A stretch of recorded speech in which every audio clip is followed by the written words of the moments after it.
Secret Hitler is one of the few times you will be allowed to call your friends Hitler and them not get offended. While this might be enough information for you to decide if you're going to like this game, we're going to be taking a much more in-depth look and discussing our thoughts about the game. Welcome to Board Game Basement's review of Secret Hitler.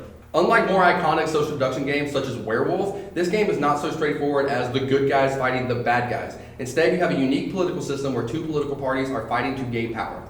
Players will be split into two teams, the liberals and the fascists, and in order to win, both teams will need to enact policies. In order for the liberals to win, they need to enact 5 policies, and in order for the fascists to win, they need to enact 6 policies. Compared to other social deduction games like the aforementioned Werewolf or even the Resistance Avalon, there aren't any special roles present in this game. While there is Hitler, and Hitler does have a few things that make him unique, he doesn't play that differently from the other characters overall. This is both a good and a bad thing. While Secret Hitler's lack of different roles helps it maintain its simplicity, it also can make each game feel very similar to the last.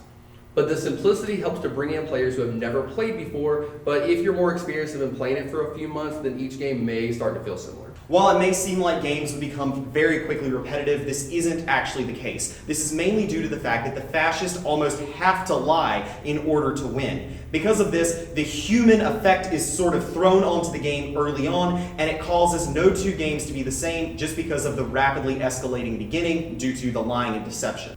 So one thing that this game does well is that depending on the number of players, you actually have different mats for the fascists. Now what these mats do is they will add unique abilities into the game that will change the game up depending on the number of players.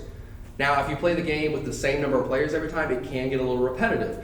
But if you have a different number of players each time, it's perfectly fine.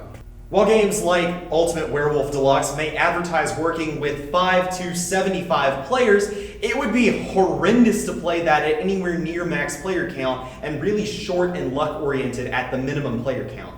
Secret Hitler, due to having the different boards for the fascists, actually avoids this and is fun to play at all player counts between 5 and 10 players. Now on top of this, the quality of the materials that are included in the official release of the game are actually really amazing. These boards, these cards, they're really nice, especially these wooden placards for the Chancellor and the President. They are really nice, solid wood. But despite that, the game is actually completely available, free to play. You just go to the website and you do the print and play version. But if you're gonna play it more than like a couple of times, I would actually recommend buying the game. Overall, while the lack of unique roles may make every game seem a little repetitive and similar overall, it actually isn't a problem, and it's one of the few games that takes longer than 10 minutes that I don't mind playing over and over again.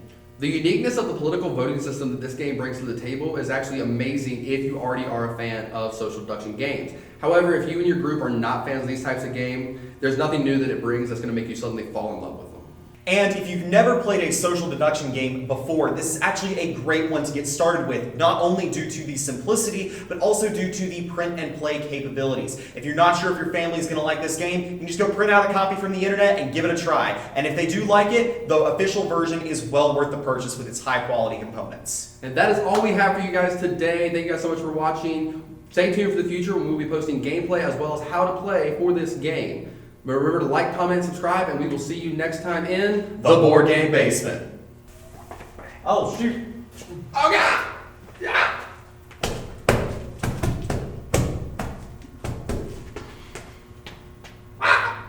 Foam paneling is gone.